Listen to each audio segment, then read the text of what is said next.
Swear a minute.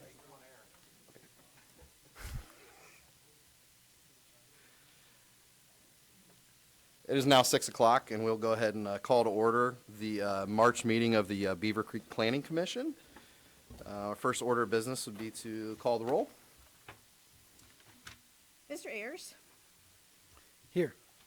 Mr. Diker, Here. Mr. Meyer, Here. Mr. Self is absent, Mr. Loftus. Here. And then we will need a motion to excuse Mr. Self. Mr. Chair, I'd motion to excuse Mr. Self from the March Planning Commission meeting. Mr. Chair, I second. And we'll do that by general consensus.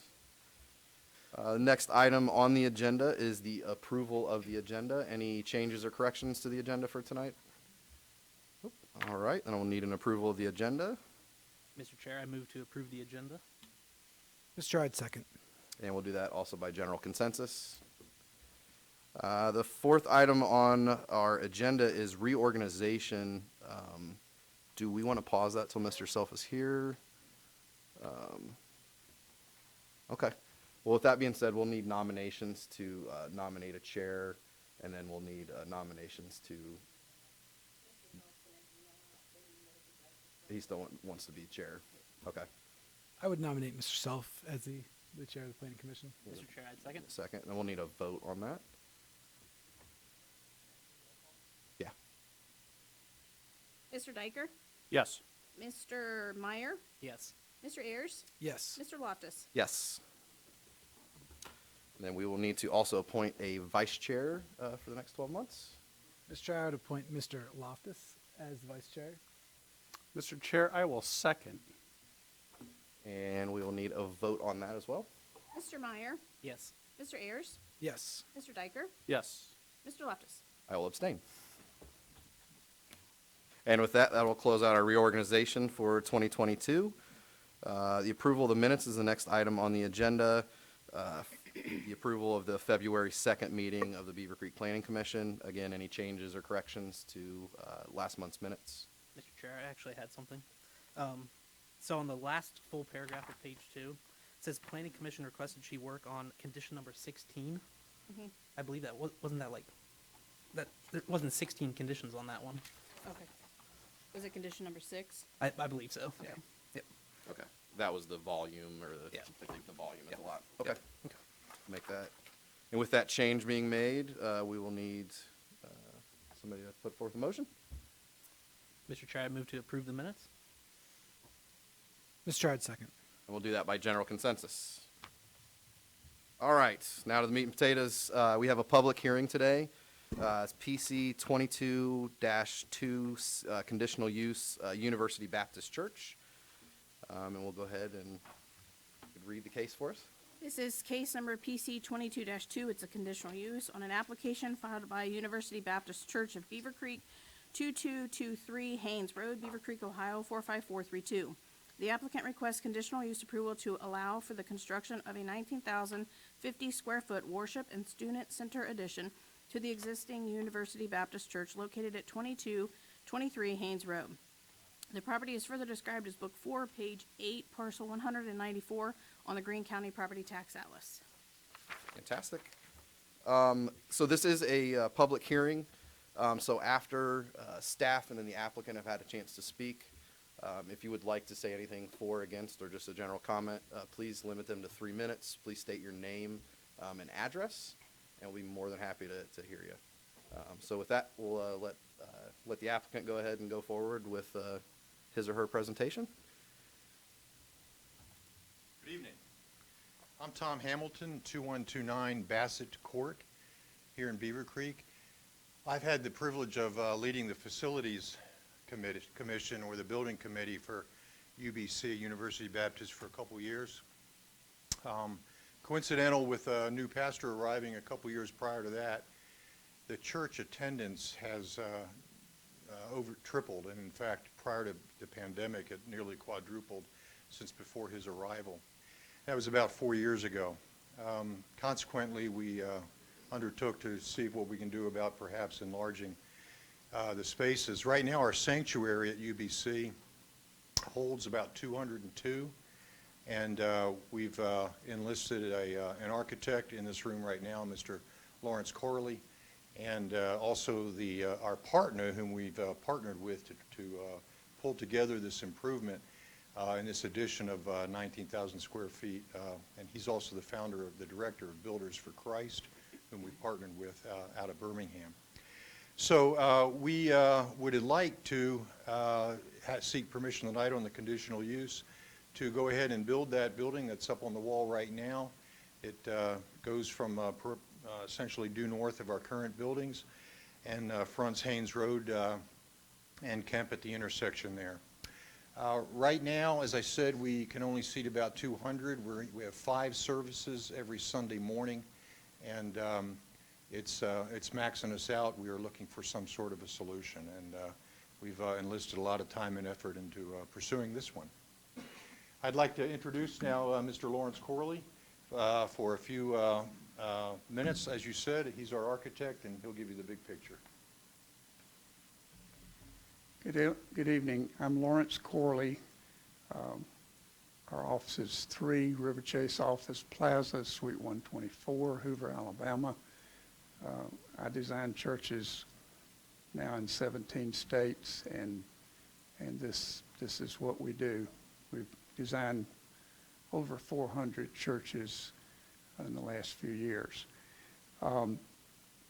We have a copy of your resolution that includes various conditions, and I'm going to let staff tell you whether or not we've satisfied all of them, but I want to point out one of them says that we would test the lighting, so to speak, on paper and have a lighting fixture that shines down, and it also would shine away from the neighbors so as not to create a glare or spillage onto the neighborhood. Now, it's probably imperfect to say that there'll be no light spill in the entire city, but we will focus that away from the neighbors. And until we get through bidding and find out the manufacturer and then get them to furnish photometrics on their light fixture, I'm not able to satisfy that, but we'd be delighted to give you that information in the next couple of months, probably within a month, and we'll just pursue that as best we can. And I'll just let staff tell you whether or not we've satisfied the other things. Now, while I'm here, I'll take just a moment and say, I lead a little group called Builders for Christ. We've been building churches with volunteers for 41 years.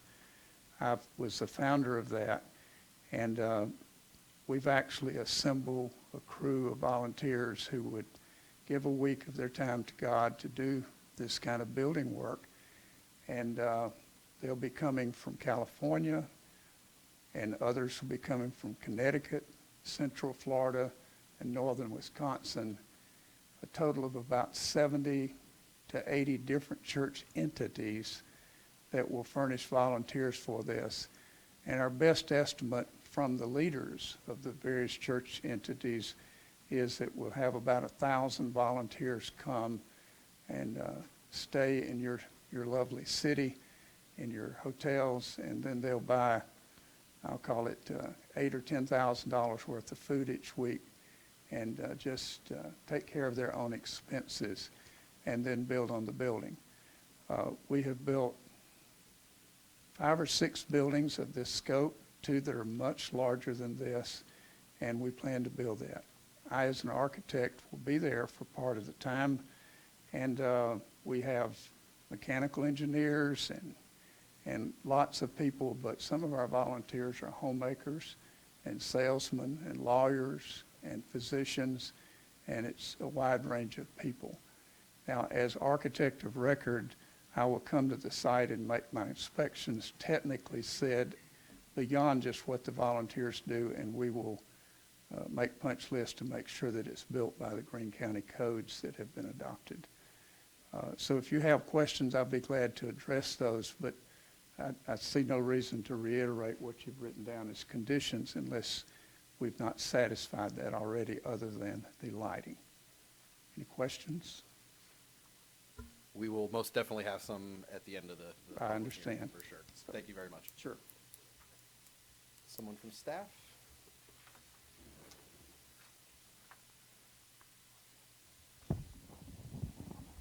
Good evening, Mr. Chairman, members of the Planning Commission. The applicant is requesting conditional use approval to allow for the construction of an approximately 19,000 square foot addition to the existing church at 2223 Haynes Road. Property is located at the southwest corner of the intersection of Haynes Road and Kemp Road. It is zoned agriculturally, and churches, places of religious assembly are conditional use within an agricultural zoning district. The property is approximately 12 acres currently and does contain the existing 13,000 square foot building as well as its adjacent parking field. So the applicant is proposing to construct an approximately, as I stated, it's actually 19,050 square foot addition onto the northern part of their existing building. The building will contain the new sanctuary as well as additional classrooms and a student center. And the total congregation within that main area will be 641 seats. Additionally, the applicant is proposing 2 new parking fields to accommodate the additional seating. So the addition will be approximately 37 feet tall and will be 160 feet wide by 130 feet deep. Let me just go back there. 160, yes, 37 feet tall. It will consist primarily of a gray fiber cement siding, similar to hardy plank, and then also a brown brick, which is shown in the attached renderings. They're also proposing a 28-foot tall porte-cochere covered area for the drop-off area. When we were working with the applicant, we asked that they add a little bit of additional brick to the building because we felt that because the existing building was almost entirely brick, that bringing some of that brick into the new part of the building would look a little bit better. So they actually did consider our requests and added brick to these entrances. You have these outcroppings here, and then on the other side of the building as well, that they're actually shown on these architectural elevations. So these are the new elevations that were provided. The elevations that you have in your packet are the old elevations, and we did add a condition of approval.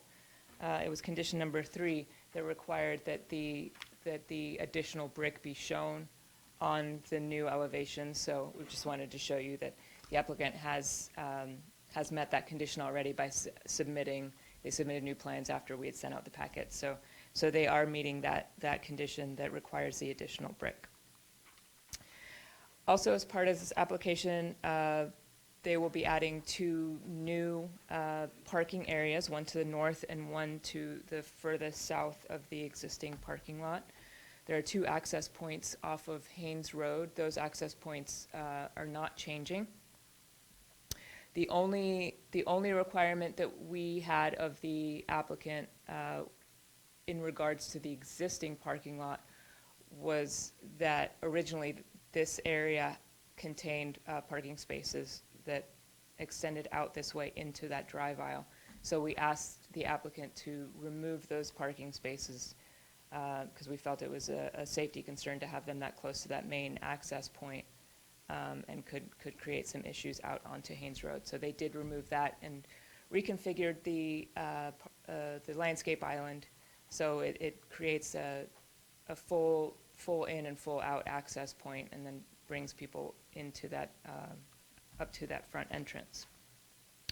So the 2 new parking fields add an additional 103 spaces to the site. The 641 seats that are being provided in the new sanctuary bring the total required for the site to 213 total. And the new site plan actually provides 261 parking spaces. So they are in compliance. They do exceed the zoning code requirement. As far as the landscaping goes, they are adding additional landscaping to the new parking areas, and this is also a new landscape plan. So there was an additional condition in the resolution. That was condition number condition number 8, which required that there be an additional row of shrubs along that southern parking lot. And that's because it abuts it's an agricultural property, but it's used residentially, and so we wanted to make sure that any vehicles parking down that way, that their headlights would be blocked. So your landscape plan that you have in your packet doesn't show the additional hedgerow, but it has been included in this new landscape plan, and so they are meeting that condition. Also, with this application, they're proposing 14 new parking lot light poles. As the applicant stated, they haven't quite pinned down exactly what those light poles are going to look like.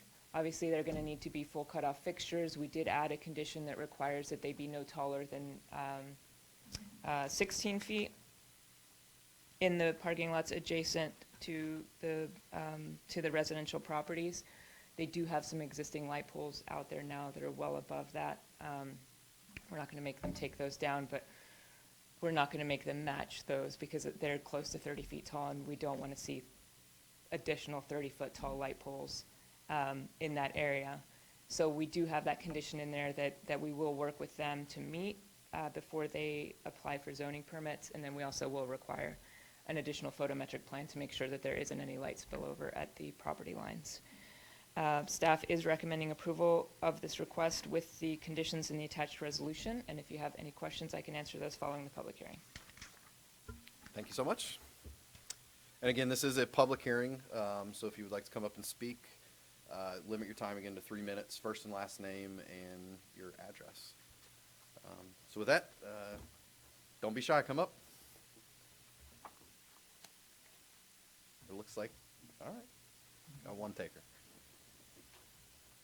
Hi, Tom Casey. I'm at 2259 Charleston Way. I live in Stone Falls, which is on the other side of the intersection there. And I just wanted to help or sort of reiterate the issue with the lights. The lights that are there right now, or at least the new ones they put in, are a tremendous eyesore on our neighborhood at night. And I don't know why they changed them from the way they did, but they're basically these, kind of these flat lights that project out and without a doubt are, impinging on our neighborhood.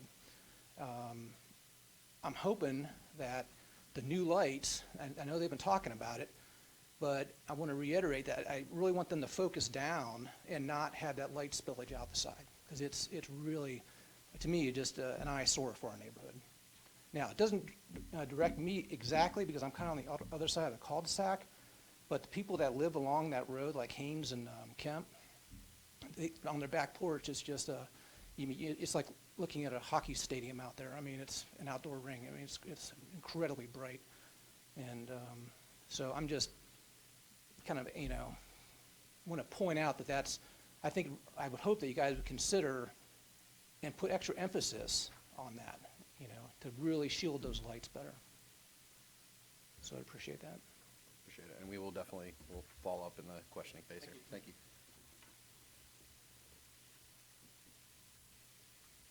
Anyone else?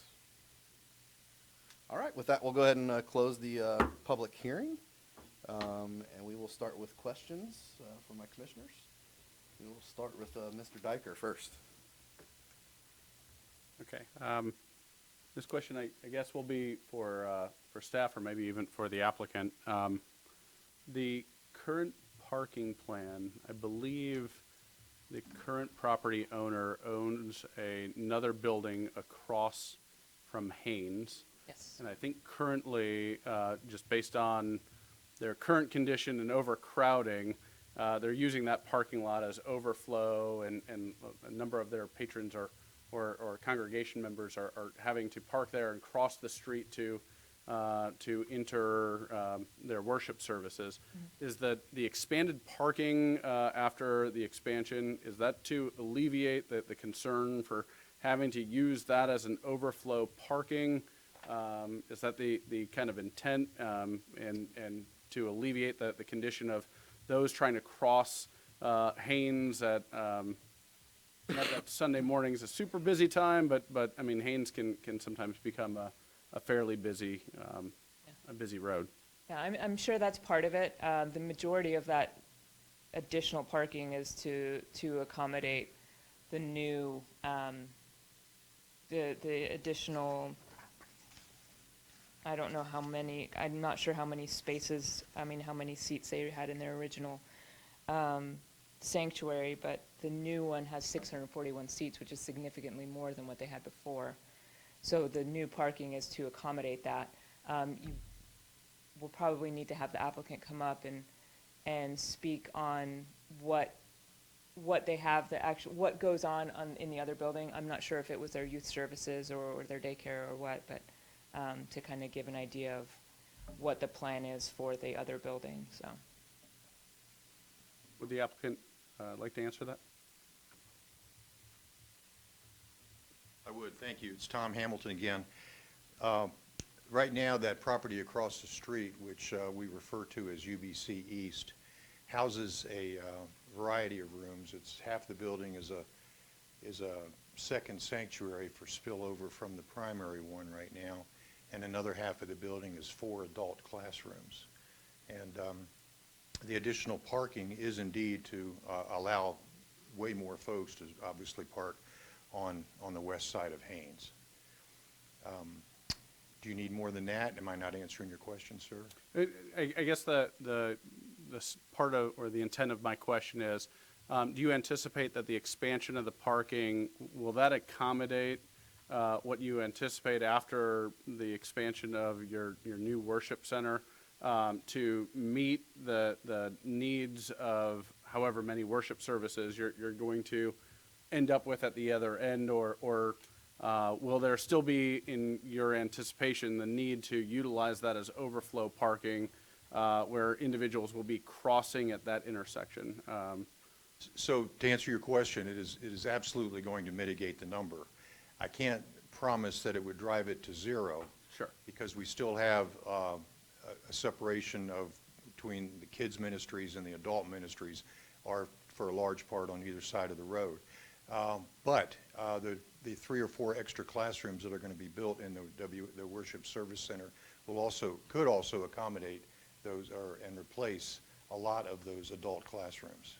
So the answer is going to be, I cannot promise down to zero, but I can certainly say that it's going to mitigate it quite a bit. Okay, thank you. And a follow-up question back to staff.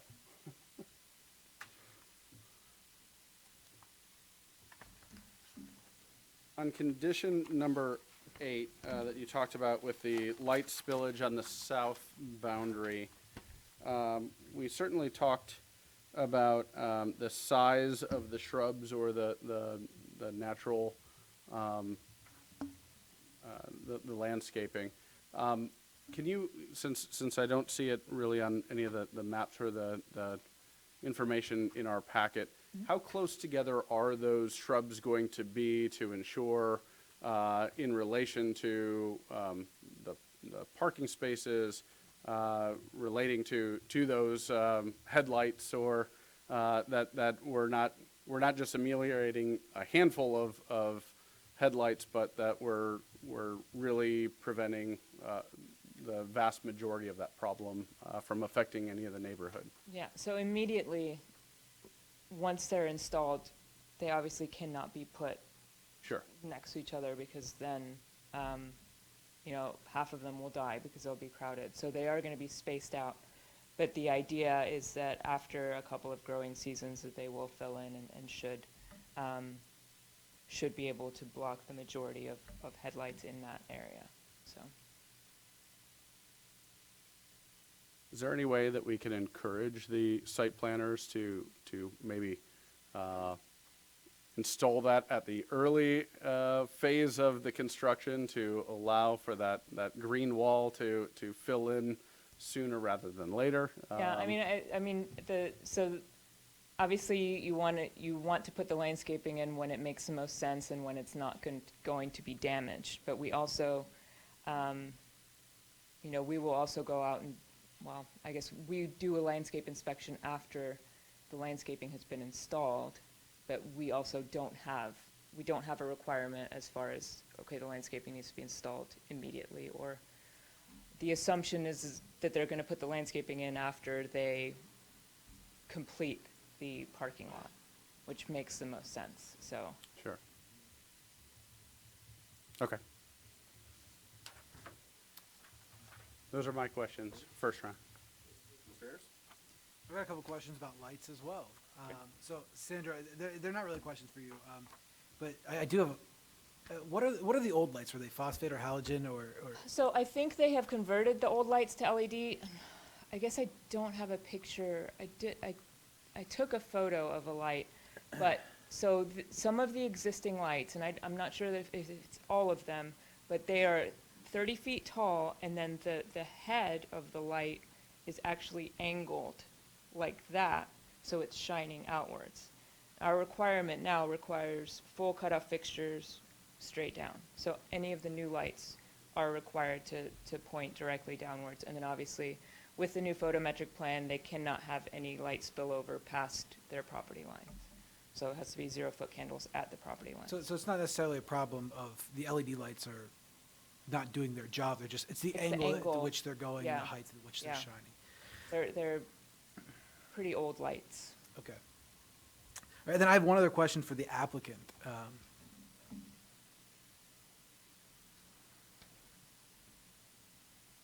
sir. So I have asked this question of another church, and unfortunately couldn't get the answer. But I've got you here, and condition 6 requires a reduction in illumination within a certain amount of time of closing of the church. What time does the church close? Do churches? Because I know you guys probably do events, all-nighters or something for the kids, and have different events. Is there a common time at which you guys close? I would guesstimate that time would normally be no later than 2000. Does that sound about right? So our church isn't known for a lot of all-nighters, as an example, just the one you called out, but I know we've had that before, but it's perhaps one Sunday evening a month, we might go to closer to 8 or 8:30 rather than 8 o'clock, but that's about the latest. Do you guys know, do you reduce illumination currently with the lights that are shining? I'd have to defer to Mr. Steck, or I'm getting verticals on that. This is Mr. Harry Steck, if you don't mind. Yeah. Harold Steck, 2458 Red Apple Drive. Yes, sir. Right now, the lights in the parking lot are on timers, and the timers are set to go off at 10 o'clock at night. A couple of them come on first thing in the morning on Sunday morning because some of our staff arrives before sunrise, and so as to provide safety when they come in off the parking lot that the lights are on at that point. So that's our current plan for the way we do them. There's one night light that stays on in the parking lot all night long. Again, if somebody has to come in to use the facility, that person can get to the facility safely. The rest of the lights are turned off, like I said, by 10 o'clock at night. Okay, perfect. Yeah, that was the only question I had. You know, a lot of the concerns we get from people are about lights and spillage, and you know that you've at least got one person who's concerned about existing lights, and we can't make you do anything about existing lights, but at least you know of a concern now if you haven't heard it before. And you know, I'm sure you guys are good neighbors and they're good neighbors. So just, you know, if you know of the concern. So And so the question that you asked the staff, yes, all the lights were converted to LED lights about 3 years ago using the same poles, but we just replaced the halogen and other ones that were there to a standard LED. yeah, and I think the LEDs are pretty proven to be, yeah, not only more efficient but better at directing the lights. So that's a good improvement. So, thank you. More questions, Mr. Ayers? No, sir. And sir, to your question regarding capturing the growing season, we think that we could perhaps get some of those bushes in there as early as mid to late June and have them all installed, of course, by the end of the end of the growing season, which doesn't help your question much, but whatever ones we can get in consistent with counsel from our nursery, whomever we buy for, we'll certainly pursue that. Okay, thank you. Myron? A few questions for staff. So I know we're talking about lighting a lot, but one more question on lighting. Sure. So does the condition number 6, the cutoff timing and everything, apply to the existing lights? I know you said you know, we're not making them change the lights, but will they have to still comply with the existing lights under that condition? We could. I mean, I would imagine they're all going to be tied together, so if we could get them to reduce all of them, Yeah, yep. I think that would be that good. would be ideal, yeah. Okay. So then, just, I guess, a procedural type question. Sure. So the building, you said, is 37 feet high, Yes. but I believe in A1, the max height is 35? Mhm. So I mean, does that have to go to BZA, or? Well, I mean, so we did it's 37 feet to the peak. The actual measurement, when you're measuring the buildings, as far as the zoning code, is halfway between the eve and the peak, Okay. which is to account for different types of roof height. So I just said 37 feet to the peak, just because it's the easiest way to kind of show you guys how tall it is, so. Okay, all right. And then I guess the last question is, it looks like on their new parking lot, they're only adding, like, I believe 4 handicap spots. Yes. Is that sufficient? I mean, they're adding a lot of capacity in terms of seating, and only adding 4 handicap spots in the new parking. Yeah. Yeah, I mean, they're adding the 4 there, and then they have a group of them, I believe they're here, Yeah. and then they have a group of them here. So, But I mean, those are But- existing for what their current capacity. I'm just, you know, concerned that they're Yeah, they're so- almost tripling their capacity. yeah, well, the ADA requirement is based on the number of parking spaces you have. So if you have this number of parking spaces, this is how many ADA parking spaces you're required to have. So they do meet that requirement. Okay. You do have the option to request that they look at maybe adding some more if you feel that they aren't sufficient. Yeah, I think that might be something definitely to consider. Okay. That's all my questions. All right, perfect. I'm not going to start with the lighting question. I've got a bunch of just random stuff here. So, Okay. why not rezone this property from its current A1 during this process? Because I mean, it's obviously never going to be used for agriculture at this point. The majority of our places of religious assembly are located in A1 and R1A zoning district. So it would be an additional step that is unnecessary for them to pursue. I mean, the churches are permitted in every zoning district. For some reason, well, more than likely because of the size of the parcels, they're primarily on A1 lots, but I can't think of one that is on a commercial property. They're all of the ones that I can think of are either on agricultural properties or residential properties, so. Okay. Any concern with volunteers? I think that's awesome that you're going to be bringing in volunteers, but knowing that we need to meet commercial zoning code permitting, and is there any concern from the city with having that many of laymen potentially working on a commercial building? From the city's perspective, no. Okay. Yeah. All right.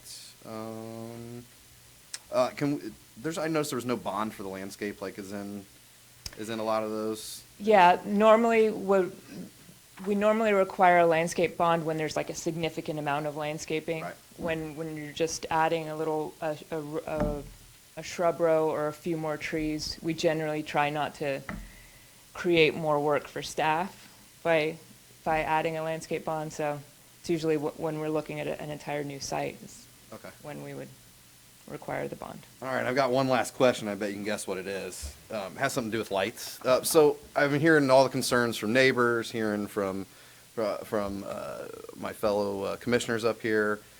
Is there a way that, so the condition, what is it? Which is the 6 Condition 6. that lists we've got to meet the photometric. Actually, so 5 would actually be the one I'm kind of concerned. So we're putting the new fixtures in, right? And we know they're going to meet the plan. But we're going to have potentially other fixtures that are out of compliance with the plan. Yeah. So how do you even measure foot candles at a property line when you have non-compliant lights? How would you even really be able to tell that? And the question I wanted to ask specifically on the new light fixtures that were put in, not the poles, but the heads and the actual fixture. Were they changed significantly from the last? Were they down lights previous to replacement 3 years ago? And I honestly don't know what they had 3 years ago. I will say that in the 20 years that I have been here, we in the planning department have never gotten a complaint about the lights at this Okay. church. So, all right, got it. yeah. All right. would that make sense in your eyes to just roll it all into one and say the final photometric plan, including existing? And again, we're not gonna necessarily change the fixtures, but just saying, still has to read at 0-foot candles, even if that was existing, you still Yes. gotta Yeah. keep it compliant. to- Yes, yeah, because, yes, that is, I mean, that is a requirement in our code that regardless of how old they are, that it not spill over into Okay, so that would be taken adjacent. care of in the language That- number 5, then, Yes, even that with the should, that existing- covers everything, yes. Okay. Okay. I think I am very satisfied with all those answers. Thank you. Sorry for That's okay. beating a dead horse on the lights there. And I guess one last thing, do we have any water detention pond concerns or anything? It is a larger site and we're at a bit more impervious surface. I know it's still pretty Yeah, open. they but have a detention pond here. Our engineering department doesn't have any concerns Okay. with, with the new impervious. yep. Okay.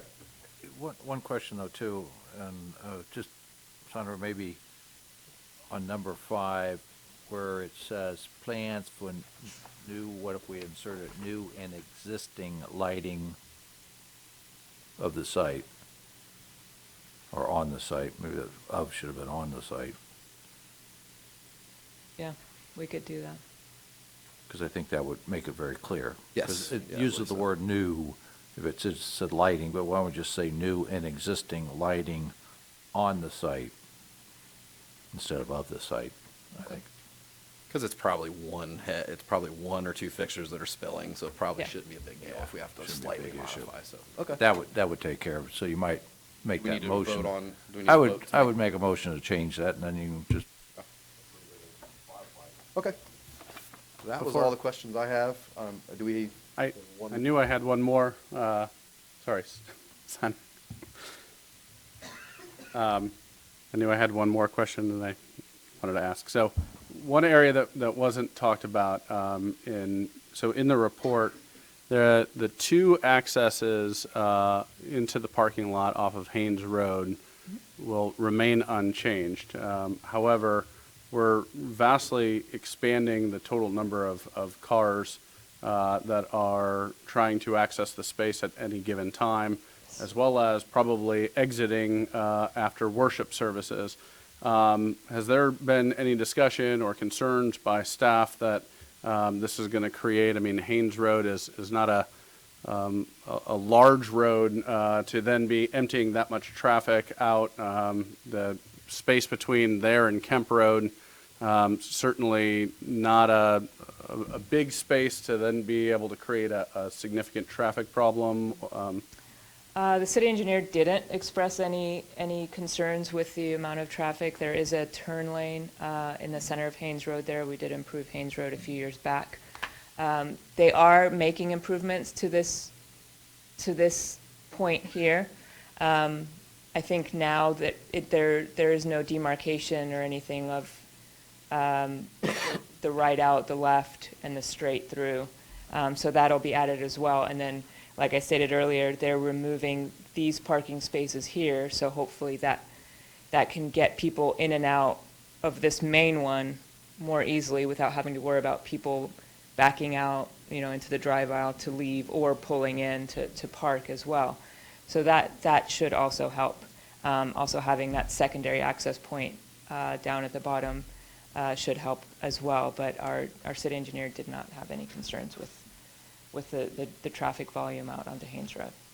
Okay, it'll be interesting to see with that many people trying to be released, how congested that area might get, given those are the only 2 access points being released out on Haynes Road. But certainly, hopefully, something for you all to watch. Sure.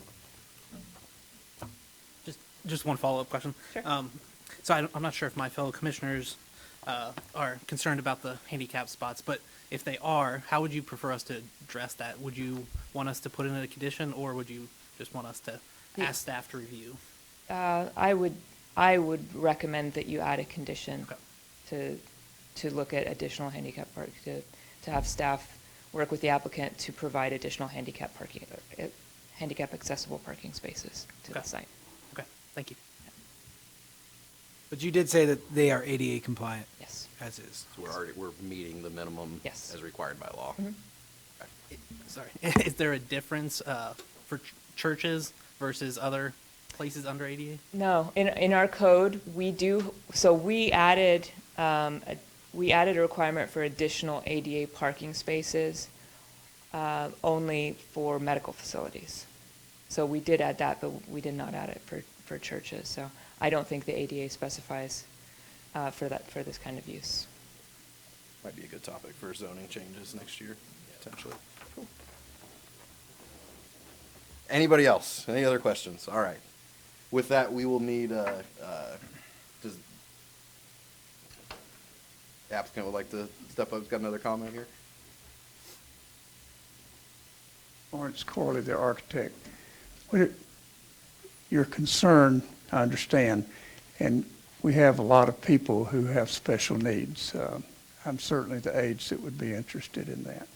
What if we just say that we meet ADA on the number of spaces +2 beyond what the code says? And that's already been decided for our nation. So whatever's required +2, and then we have a way to not do more or something, we just do something in excess of that.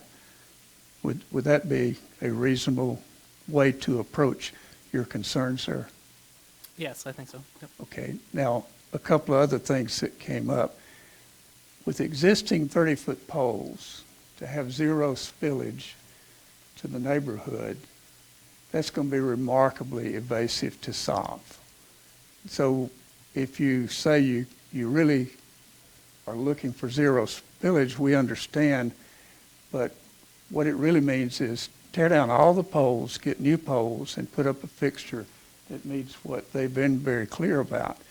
In the northernmost, close to the intersection of Haynes and Kemp, 20-foot poles, and then against the adjacent neighbor, 16-foot poles. We can do that in the new parking. It's going to be pretty hard to do that. However, a little more optimistically said, we can focus all the heads away from the property line and send as much of that to the church's need instead of trying to dodge zero at the property line on a 30-foot pole.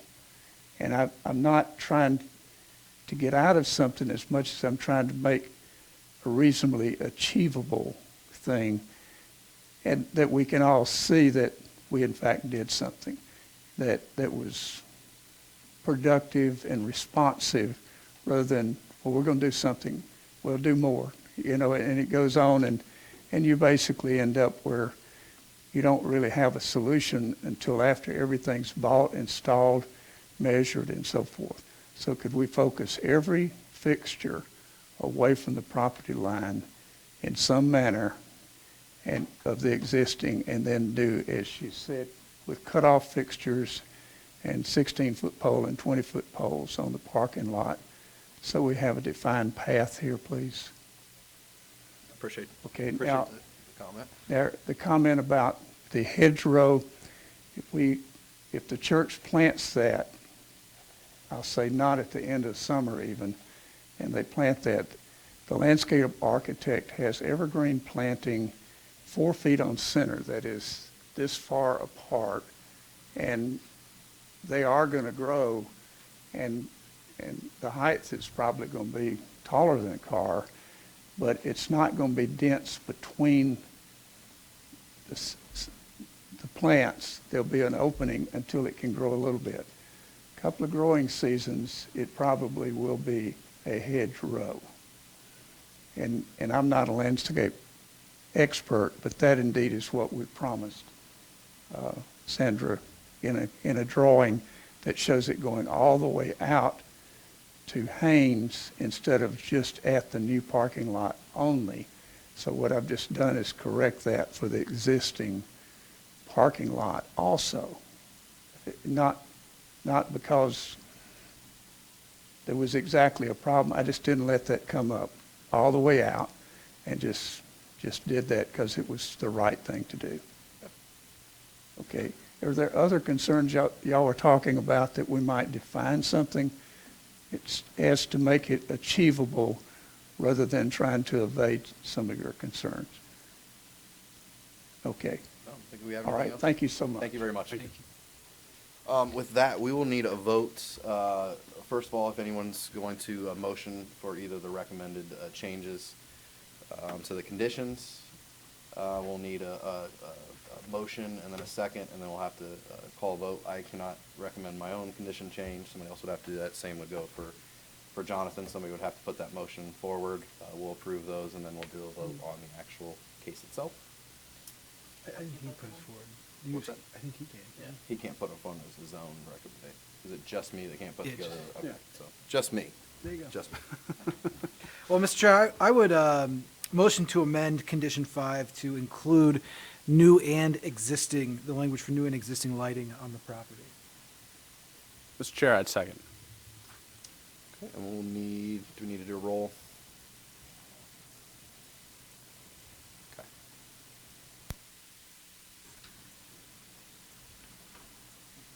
Mr. Ayers, Yes. Mr. Diker, Yes. Mr. Meyer, Yes. Mr. Loftus. Yes.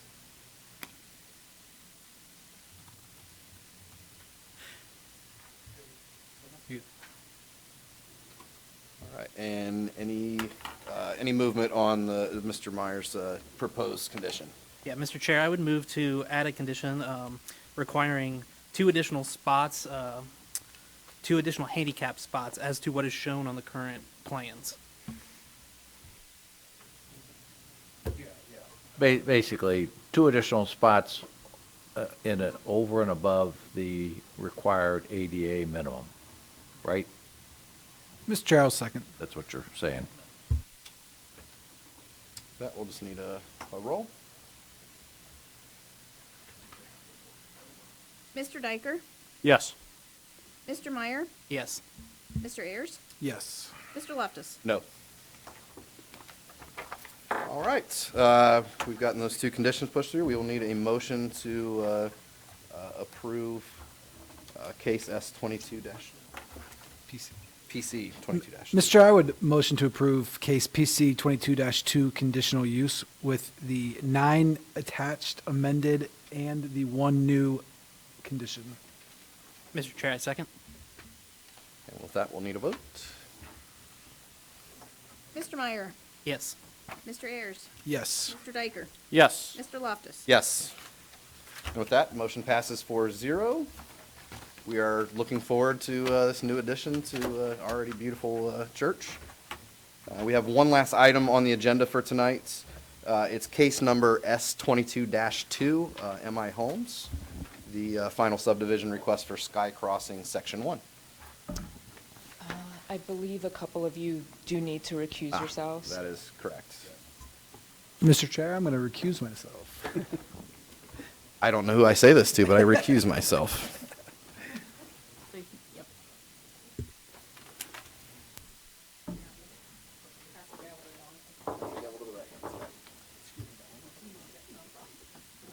Okay, thank you.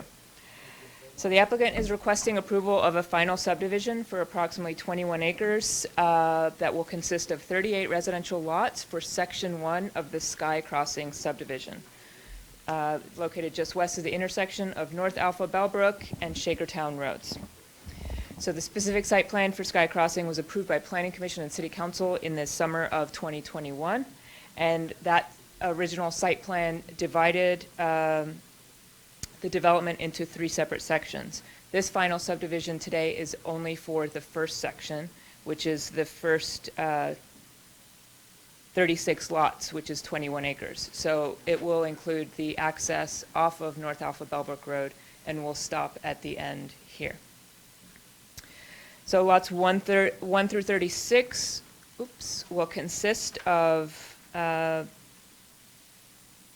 will range in acreage from 0.186 acres to 0.421 acres, and then lots 37 and 38 are just, will be 12 acres of open space, and lot 37 will contain the retention pond. The remaining 1.794 acres will be the dedicated right-of-way for Sky Crossing Drive. So because we are creating new residential lots, the applicant will be required to pay park fees prior to the release of the record plan. Those park fees will be based on the number of buildable lots and the appraised value of that acreage of the buildable lots. So we did route this out to all of the area agencies, and they all recommended approval or approval with conditions. And staff is also recommending approval with the 9 conditions in the attached staff report. And if you have any questions, I can answer those now. Thank you. Does my fellow commissioner have any questions? I do not. And I do not have any questions either. So with that, I need a motion. I guess you're looking for me.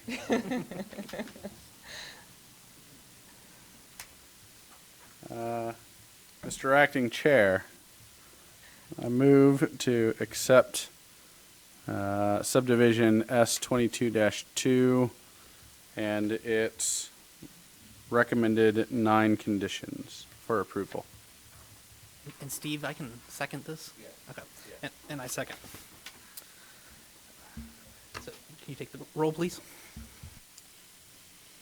Mr. Diker? Yes. Mr. Meyer? Yes. And with that, it passes. Yep.